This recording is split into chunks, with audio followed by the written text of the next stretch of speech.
Mga paps, kamusta? Ngayong araw nga ituturo ko kung paano i-unlock tong remixer. Bago ako mag-proceed mga paps, paki-like at paki-follow naman tong page ko. Salamat. Proceed na tayo mga paps. Pumunta ka muna sa Reels.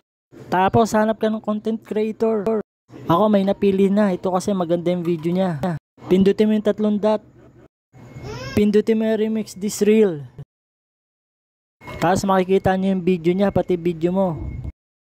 Kahit ano reaction pwede mong gawin dyan. Pero mas maganda yung tungkol sa ginagawa niya. Pagtapos ng action, pindutin mo yung next. Tapos gawa mo na ng caption. Tapos pindutin mo yung share now. Makikita mo sa taas na nag-upload na. Tapos pumunta ka sa profile o page mo. Pindutin yung professional dashboard. Scroll down. Click earn achievement. Na-unlock na mga paps. Yun lang mga paps. Sana nakatulong.